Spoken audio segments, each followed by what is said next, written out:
Bonjour à tous, ici votre médecin. J'aimerais vous parler aujourd'hui d'une situation que j'observe si souvent. Une confidence murmurée dans l'intimité de mon cabinet. Cela commence souvent par un détail anodin, presque risible. Ce pot de confiture par exemple, que vous avez toujours ouvert sans même y penser. Mais ce matin il résiste. Vous forcez, vous changez de prise, votre main tremble un peu, et une pointe de frustration vous envahit. Ce n'est pas juste un couvercle récalcitrant, c'est un message que votre corps vous envoie. Avez-vous déjà ressenti ce décalage soudain entre votre volonté et la réponse de vos muscles?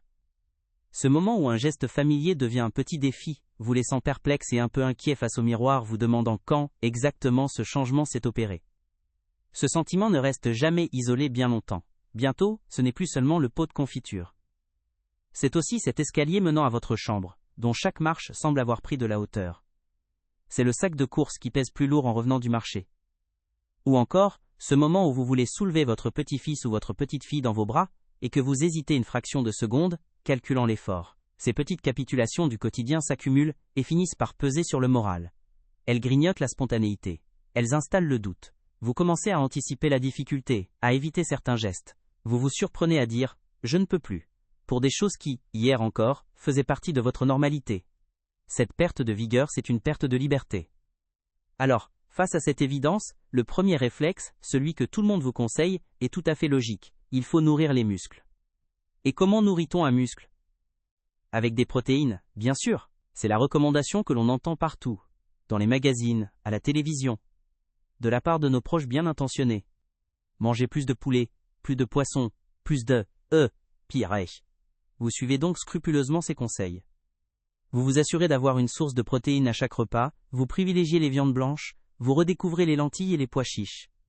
Vous faites l'effort, car vous êtes déterminé à ne pas vous laisser abattre, à reprendre le contrôle de votre corps et de votre vitalité. Vous investissez du temps et de l'énergie pour donner à votre organisme ce que vous pensez être son besoin le plus criant. Pourtant, malgré tous vos efforts, le résultat est souvent décevant, n'est-ce pas? Les semaines passent, et la force espérée ne revient pas vraiment. La fatigue, elle, reste bien présente, sournoise, pesant sur vos épaules dès le milieu de la journée.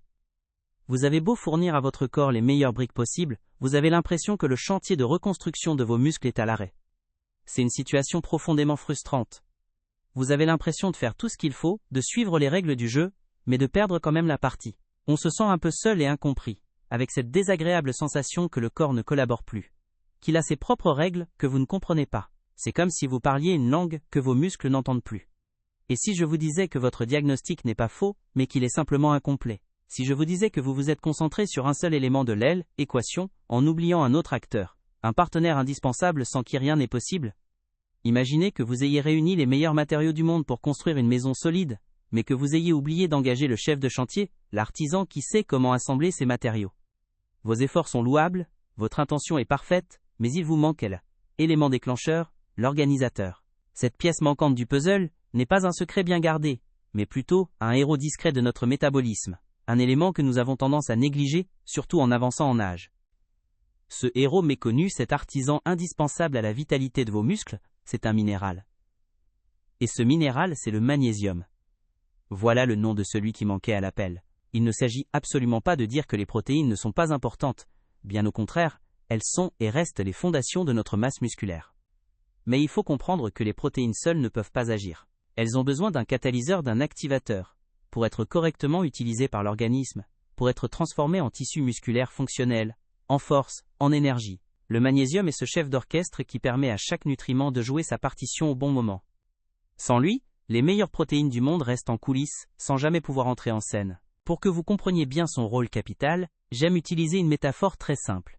Imaginez que votre corps est un moteur de voiture. Les protéines que vous consommez avec tant d'applications, c'est le meilleur carburant que vous puissiez trouver, un carburant de très haute qualité. Mais le magnésium, lui, c'est l'étincelle de la bougie. Vous pouvez remplir votre réservoir avec le carburant le plus performant du monde, si la bougie ne produit pas cette étincelle initiale, le moteur ne démarrera jamais. Il toussera, il fera du bruit, mais il ne fournira aucune puissance. C'est exactement ce qui se passe dans vos cellules musculaires. Sans une quantité suffisante de magnésium pour créer cette étincelle biochimique, les protéines ne sont pas synthétisées efficacement. Le moteur de votre vitalité tourne au ralenti. Le rôle du magnésium va d'ailleurs bien au-delà. Il est le maître des œuvre de notre corps, le régulateur silencieux de plus de 300 réactions enzymatiques essentielles. C'est absolument colossal. Il est crucial pour la production d'énergie, pour la transmission de l'influx nerveux, et bien sûr, pour la fonction musculaire. Il aide nos muscles à se contracter pour produire un effort, mais il est tout aussi fondamental pour leur permettre de se relâcher, de se détendre. Est-ce que ces crampes nocturnes qui vous tirent du sommeil avec une douleur fulgurante vous sont familières? C'est très souvent un cri d'alarme de vos muscles, un signal qu'ils sont en manque de magnésium pour gérer correctement cette phase de relâchement. C'est un symptôme à ne jamais ignorer. Mais alors pourquoi ce problème devient-il si prégnant, si visible après 60 ou 65 ans? C'est le résultat d'une convergence de plusieurs facteurs. Ce que j'appelle souvent l'effet de double peine. D'une part, notre alimentation moderne, même quand on essaye de bien faire, s'est considérablement appauvrie en magnésium. Les sols sont moins riches, les aliments sont plus transformés. D'autre part, avec l'âge, notre système digestif devient un peu moins performant, et notre capacité à absorber correctement les minéraux, dont le magnésium, diminue. Ajoutez à cela que certains médicaments très courants, notamment pour la tension ou les brûlures d'estomac, peuvent accélérer son élimination. On se retrouve donc avec des besoins accrus, et une absorption réduite. Le déficit s'installe alors insidieusement. Face à ce constat, vous pourriez vous sentir découragé, mais c'est tout le contraire que je veux vous transmettre aujourd'hui. La bonne nouvelle, la merveilleuse nouvelle, c'est que cette situation n'est absolument pas une fatalité. Ce n'est pas une conséquence inévitable du vieillissement contre laquelle on ne peut rien faire. Retrouver sa force, sentir ses muscles répondre présents à nouveau, diminuer cette fatigue persistante, ce n'est pas un rêve inaccessible. C'est une possibilité bien réelle qui commence par une prise de conscience et un ajustement simple. Il ne s'agit pas de tout révolutionner, mais simplement de redonner à votre corps étincelle dont il a besoin pour que le moteur puisse enfin utiliser le bon carburant que vous lui donnez. Pensez-y, vous n'avez pas seulement besoin de briques, vous avez surtout besoin de l'artisan. Absolument. Voici la suite du texte, correspondant aux paragraphes 11 à 40, en respectant scrupuleusement toutes vos instructions. Approfondissons ensemble cette idée de partenariat entre les protéines et le magnésium. Pensez à un artisan exceptionnel, un ébéniste de grand talent. Les protéines, ce serait le bois le plus noble, le plus rare que vous puissiez lui fournir. Mais si vous ne donnez à cet artisan ni ses ciseaux, ni son rabot, ni même la colle pour assembler les pièces, que pourra-t-il faire? Il aura beau avoir toute la volonté du monde, le meuble ne prendra jamais forme. Le magnésium, c'est cette caisse à outils complète. Il active les enzymes, ces ouvriers spécialisés de notre corps, qui vont découper, ajuster et assembler les acides aminés des protéines pour en faire une fibre musculaire solide et réactive. Sans ces outils, le bois précieux reste une simple pile de planches. Le processus est d'une élégance biochimique fascinante. Chaque fois que votre corps veut construire quelque chose, que ce soit une fibre musculaire, une hormone ou un anticorps, il a besoin d'énergie. Cette énergie est stockée dans de minuscules batteries cellulaires appelées ATP. Or, pour que ces batteries puissent libérer leur énergie et la rendre utilisable, elles doivent impérativement être liées à un ion de magnésium. C'est le duo magnésium-ATP qui est la véritable monnaie des échanges énergétiques du corps. Donc, lorsque vous manquez de magnésium, ce n'est pas seulement la synthèse des protéines qui est freinée, c'est toute la chaîne de production d'énergie de votre organisme qui tourne au ralenti, ce qui explique cette sensation de fatigue profonde et persistante, même quand vous pensez bien vous nourrir. Il ne s'agit pas seulement de construire de nouveaux muscles, mais aussi, et surtout, de préserver ceux que vous avez. Chaque jour, votre corps est le théâtre d'une bataille silencieuse, un processus de dégradation musculaire naturelle, le catabolisme, et un processus de reconstruction, l'anabolisme. En vieillissant, la balance penche souvent du mauvais côté, vers la dégradation. C'est ce que nous appelons la sarcopénie, cette fonte musculaire liée à l'âge. Un apport suffisant en protéines fournit les matériaux pour la reconstruction, c'est vrai. Mais c'est le magnésium qui donne l'ordre réel. Énergie aux équipes de reconstruction d'intervenir rapidement et efficacement pour contrer la dégradation. Il est le garant de l'équilibre, celui qui veille à ce que vous ne perdiez pas plus de terrain que vous n'en gagnez. Visualisez un grand chantier de rénovation, celui de votre propre vitalité. Vous avez fait livrer par camion entier les meilleurs matériaux, des briques, les protéines, du ciment, des poutres. Mais sur le chantier il n'y a pas d'électricité. Les grues sont à l'arrêt, les bétonnières sont muettes, les outils électriques sont inertes. Les ouvriers sont là, prêts à travailler, mais ils ne peuvent rien faire. C'est une image parfaite de ce qui se passe lorsque le magnésium fait défaut. Il est l'énergie qui alimente tout le chantier. Il permet aux informations de circuler, aux ordres d'être exécutés, à la construction de se faire. Sans lui, votre bonne volonté et vos excellents apports en protéines créent un embouteillage de ressources inutilisées, une frustration métabolique qui se traduit par une faiblesse bien réelle. Cette inefficacité a un coût énergétique énorme pour votre corps. Imaginez que vous essayez de démarrer une voiture avec une batterie presque vide. Le démarreur peine, le moteur tousse, vous insistez encore et encore. À la fin, même si la voiture ne démarre pas, vous avez dépensé une énergie considérable. C'est la même chose pour votre organisme. Il essaye en permanence de lancer ses centaines de réactions métaboliques, mais sans assez de magnésium, chaque tentative demande un effort surhumain. Cette lutte interne, invisible et constante, est profondément épuisante. Voilà pourquoi la fatigue liée à un déficit en magnésium n'est pas une simple somnolence.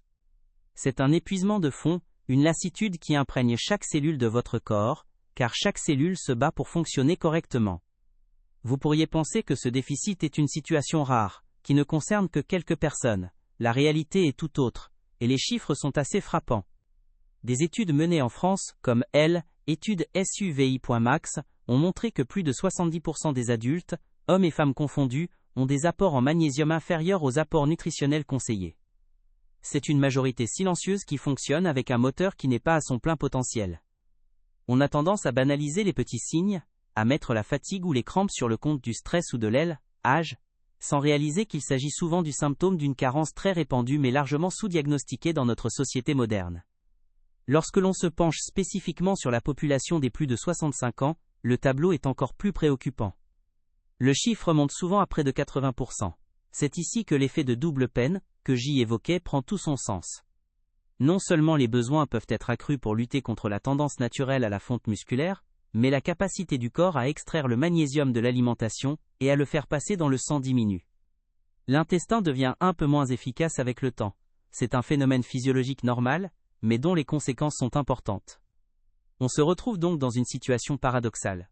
C'est au moment où l'on en a le plus besoin que notre corps a le plus de mal à l'obtenir et à le conserver.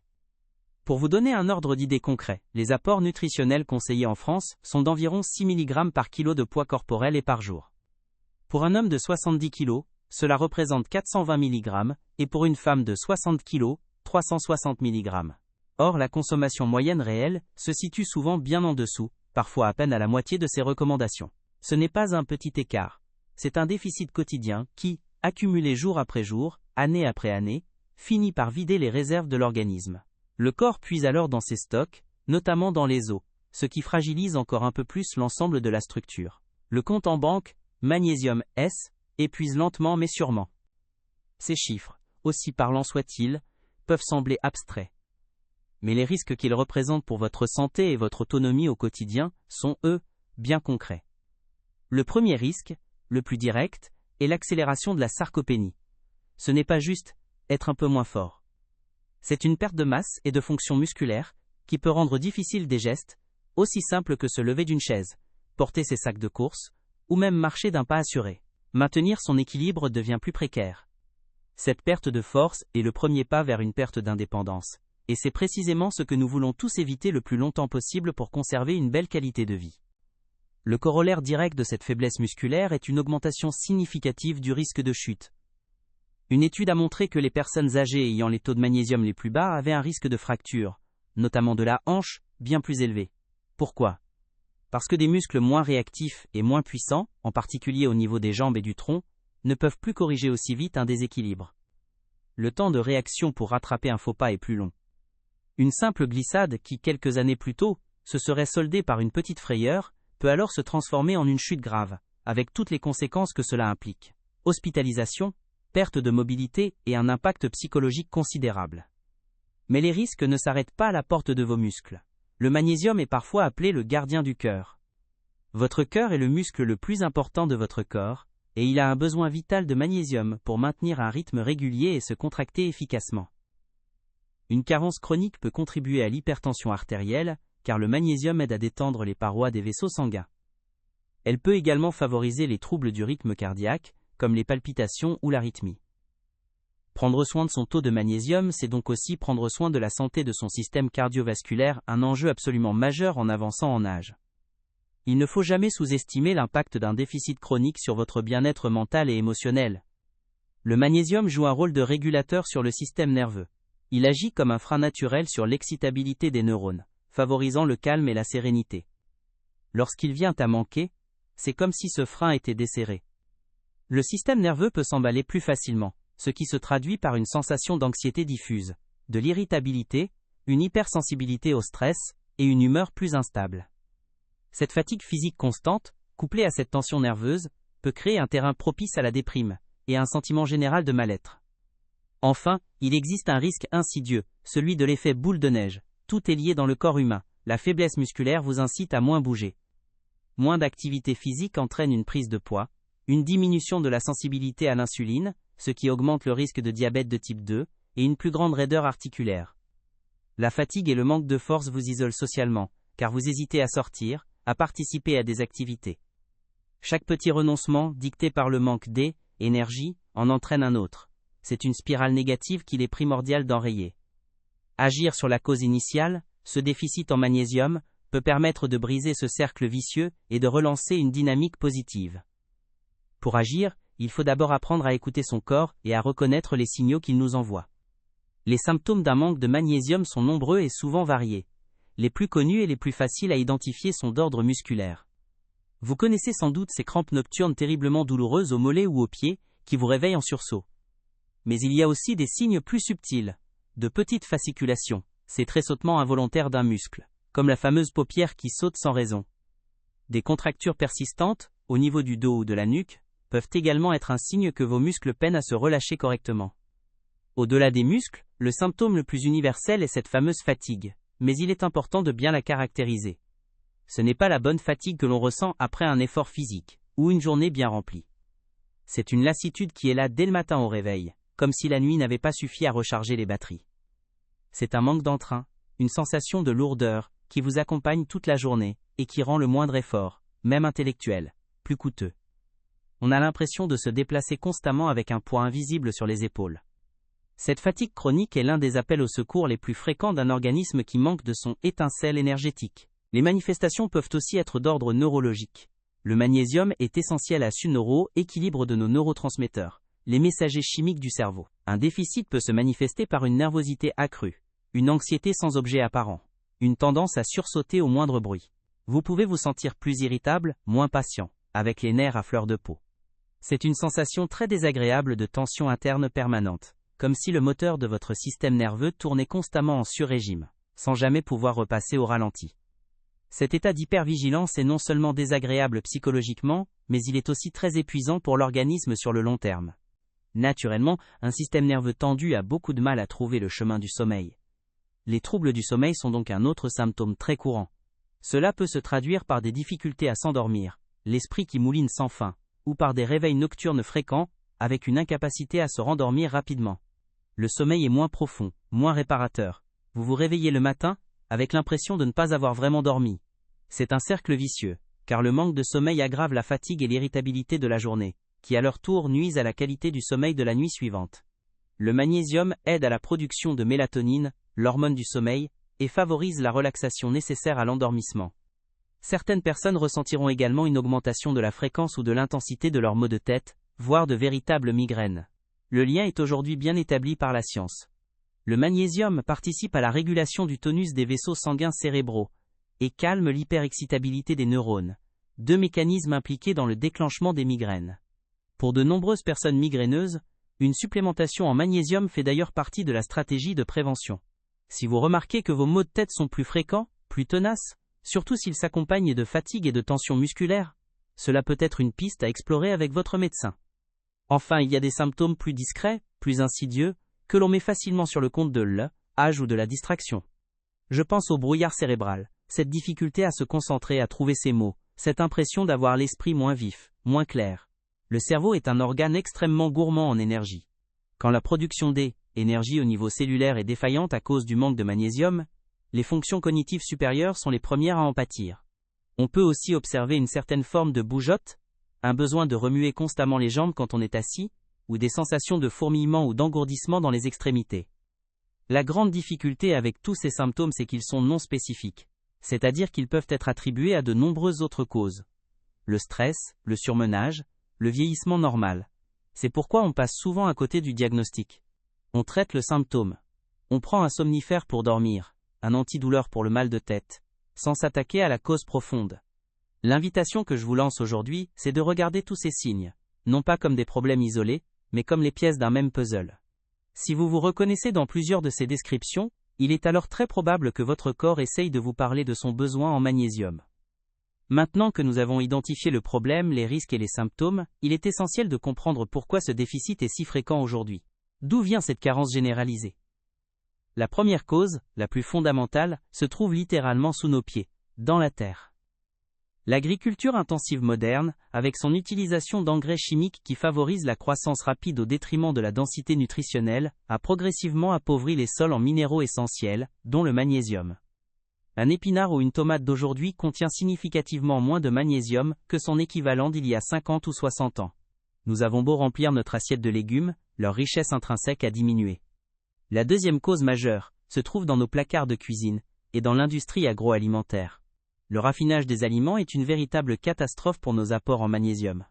Lorsque l'on transforme un grain de blé complet en farine blanche pour faire du pain blanc ou des pâtes classiques, on lui retire son enveloppe, le son et son germe. Or, c'est précisément dans ces parties que se concentre plus de 80% du magnésium. Il en va de même pour le riz blanc par rapport au riz complet, ou pour le sucre blanc par rapport au sucre de canne intégral. Notre alimentation moderne, même sans parler de malbouffe, privilégie des aliments transformés et raffinés, qui ont été vidés de leurs nutriments les plus précieux. Vient ensuite le facteur de l'âge, que nous avons déjà un peu abordé. Avec les années, la production d'acide chlorhydrique par l'estomac a tendance à diminuer. Cet acide est pourtant crucial pour casser les aliments et libérer les minéraux qu'ils contiennent, afin qu'ils puissent être absorbés par l'intestin. Une acidité gastrique plus faible signifie une moins bonne assimilation du magnésium, mais aussi du calcium, du fer ou de la vitamine B12. C'est un processus naturel, mais qui nous rend plus vulnérables au déficit. On peut manger les bons aliments, mais une partie de leurs bienfaits ne franchit tout simplement plus la barrière intestinale pour arriver jusqu'à nos cellules. Il faut aussi parler de l'impact de certains médicaments, dont la consommation augmente souvent avec l'âge. Sans vouloir jeter la pierre à des traitements qui sont souvent indispensables, il est important de connaître leurs effets secondaires. Certains diurétiques, prescrits contre l'hypertension, augmentent l'élimination du magnésium dans les urines. C'est également le cas de certains traitements pour le cœur. D'autres médicaments très courants, comme les inhibiteurs de la pompe à protons, IPP, utilisés contre le reflux gastrique et les brûlures d'estomac, réduisent l'acidité de l'estomac et, par conséquent, diminuent l'absorption du magnésium sur le long terme. Il est donc crucial d'en parler avec son médecin pour anticiper et compenser ces pertes. Notre mode de vie moderne est lui aussi un grand consommateur de magnésium. Le stress chronique, qu'il soit physique ou psychologique, est un ennemi juré. En situation de stress, notre corps libère des hormones comme le cortisol et l'adrénaline. Cette réaction de lutte ou fuite provoque une contraction des cellules et une fuite du magnésium hors de celle-ci, qui est ensuite éliminée par les reins. Plus vous êtes stressé, plus vous brûlez votre magnésium. Dans notre société où tout va très vite, où l'on est constamment sollicité, nos réserves sont mises à rude épreuve en permanence. Le stress nous vide de notre magnésium, et le manque de magnésium nous rend plus vulnérables au stress. Un autre cercle vicieux. Un autre aspect souvent méconnu est le déséquilibre avec le calcium. On nous a beaucoup parlé de l'importance du calcium pour la santé des os, et de nombreuses personnes, surtout les femmes, prennent des suppléments de calcium. C'est une bonne chose, mais on oublie souvent que le calcium et le magnésium sont comme les deux plateaux d'une balance. Ils travaillent en tandem. Le calcium est responsable de la contraction musculaire, tandis que le magnésium est responsable de la relaxation. Un excès de calcium par rapport au magnésium peut donc entraîner un état de tension permanente dans les cellules, favorisant les crampes, la raideur et l'hypertension. Il est crucial de veiller à un apport équilibré des deux minéraux. Enfin, certaines de nos habitudes quotidiennes peuvent contribuer à vider nos réserves. La consommation régulière d'alcool, même modérée, a un effet diurétique qui augmente l'excrétion urinaire du magnésium. Il en va de même pour la caféine. Le café du matin, le thé de l'après-midi, le verre de vin du soir. Pris isolément, leur effet est minime, mais cumulés jour après jour, ils participent à ce déficit. Une alimentation riche en sucre et en produits transformés demande également plus de magnésium à l'organisme pour être métabolisé, ce qui épuise encore un peu plus les stocks. Chaque choix alimentaire et de vie a un impact direct sur notre statut en ce minéral si précieux. Le tableau que je viens de vous brosser peut sembler un peu sombre, je le conçois. Entre des sols appauvris, des aliments raffinés, une absorption qui diminue, des médicaments qui le font fuir et un mode de vie qui le consume, on a l'impression d'être face à une fatalité. Mais mon intention n'est absolument pas de vous décourager. Au contraire, Comprendre les causes profondes du problème est la première étape, la plus fondamentale, pour pouvoir y apporter des solutions concrètes et efficaces. Car, et c'est le message d'espoir que je veux vous transmettre, des solutions existent. Elles sont accessibles, simples à mettre en place, et peuvent changer radicalement votre quotidien et votre niveau d'énergie. Alors comment faire, concrètement, pour réinviter cet artisan indispensable dans notre quotidien? La première solution, la plus fondamentale et la plus agréable, se trouve dans notre assiette. Il s'agit de faire des choix conscients pour privilégier les aliments qui sont naturellement riches en magnésium. Pensez à votre assiette comme à un jardin que vous cultivez. Vous allez y semer des graines de vitalité. Les champions incontestés sont les légumes verts à feuilles sombres, les épinards, les blettes, le choucal. La couleur verte de ces végétaux vient de la chlorophylle, une molécule dont le cœur même est un atome de magnésium. En consommer régulièrement, c'est comme faire une transfusion directe de cet élément vital à votre organisme. C'est le premier pas, simple et délicieux, vers la reconquête de votre énergie. Approfondissons cette exploration culinaire. Les oléagineux et les graines sont de véritables trésors de magnésium. Une petite poignée d'amandes, de noix de cajou ou de graines de courge en collation l'après-midi, c'est un geste simple qui peut faire une différence énorme. Non seulement ils vous apportent ce précieux minéral, mais ils sont aussi riches en bonnes graisses et en protéines, ce qui en fait un encas parfait pour soutenir votre énergie tout au long de la journée. Pensez aussi à saupoudrer vos salades ou vos yaourts de graines de sésame ou de tournesol. De la même manière, les légumineuses, comme les lentilles, les pois chiches ou les haricots noirs, devraient retrouver une place de choix dans vos menus. Elles sont la combinaison parfaite, des protéines végétales pour les briques et du magnésium pour l'artisan. N'oublions pas les céréales complètes. En choisissant du pain complet plutôt que du pain blanc, du riz complet ou sauvage plutôt que du riz blanc, vous faites un choix majeur pour votre statut en magnésium. Rappelez-vous que c'est dans l'enveloppe du grain que se niche la majorité des minéraux. En consommant le grain dans son intégralité, vous offrez à votre corps la totalité de ses richesses. Et pour finir sur une note gourmande qui, j'en suis sûr, vous plaira. Le chocolat noir. Oui, vous avez bien entendu. Le cacao est l'une des sources alimentaires les plus riches en magnésium. 1 ou 2 carrés de chocolat noir à plus de 70% de cacao chaque jour, c'est un petit plaisir qui est aussi un véritable geste de santé pour vos muscles et votre morale. Une autre astuce souvent négligée concerne l'eau que vous buvez. Certaines eaux minérales naturelles sont extraordinairement riches en magnésium. Prenez l'habitude, lorsque vous faites vos courses, de jeter un œil aux étiquettes. Cherchez la ligne magnésium, Mg2+, et comparez les teneurs. Choisir une eau qui contient plus de 50 mg de magnésium par litre peut contribuer de manière significative à vos apports journaliers, sans le moindre effort. Boire 1,5 litre de cette eau, c'est déjà fournir à votre corps près d'un quart de ses besoins quotidiens. C'est une stratégie simple, efficace, qui vient compléter les efforts que vous faites dans votre assiette. L'hydratation devient alors un véritable acte thérapeutique, participant activement à la recharge de vos batteries cellulaires. Parfois, malgré tous ces efforts, l'alimentation seule ne suffit pas à combler un déficit installé de longue date, surtout si l'absorption est diminuée par âge ou par certains traitements. C'est là que la supplémentation peut devenir une aide précieuse. Mais attention, ici, une règle d'or s'impose. Parlez-en toujours à votre médecin. Il est le seul à pouvoir évaluer vos besoins réels et à vous conseiller sur la forme de magnésium la plus adaptée pour vous. Il en existe plusieurs. Le citrate, le bisglycinate, le malate, chacune a ses spécificités. Le bisglycinate, par exemple, est souvent très bien toléré au niveau digestif et très bien absorbé. L'automédication n'est jamais une bonne idée. Une approche accompagnée et personnalisée est la clé du succès pour une supplémentation efficace et sans risque. Il est essentiel de comprendre que ces changements ne sont pas une contrainte, mais un véritable acte d'amour et de respect envers votre corps. Chaque repas que vous préparez en choisissant des aliments riches en magnésium, chaque verre d'eau minérale que vous buvez est une déclaration. Vous dites à votre corps « écoute, je te comprends, et je te donne les outils dont tu as besoin pour bien fonctionner ». Ce n'est pas un régime, c'est un nouveau dialogue que vous instaurez avec vous-même. Vous passez d'une posture de victime, subissant la fatigue et la faiblesse, à une posture d'acteur, prenant en main les rênes de votre propre vitalité. Cette prise de pouvoir, ce sentiment de contrôle retrouvé, est en soi extraordinairement thérapeutique et énergisant. Imaginez la satisfaction dans quelques semaines ou quelques mois. Imaginez ce sentiment de vous lever le matin, en vous sentant véritablement reposé, avec une énergie stable qui vous porte tout au long de la journée. Visualisez-vous en train de monter cet escalier qui vous paraissait si haut, non pas avec effort, mais avec aisance, les muscles des jambes répondant présents, solides et fiables. Pensez à ce petit enfant que vous pourrez à nouveau soulever dans les airs pour un câlin, sans cette hésitation, sans cette petite voix qui vous dit de faire attention. Ce ne sont pas des miracles. C'est simplement la conséquence logique d'un corps qui reçoit, enfin, tous les éléments dont il a besoin, pour exprimer son plein potentiel, à tout âge. Ce que je veux vous dire aujourd'hui, c'est de ne jamais considérer la perte de force comme une fatalité. N'acceptez pas la fatigue chronique comme une compagne de route inévitable du vieillissement.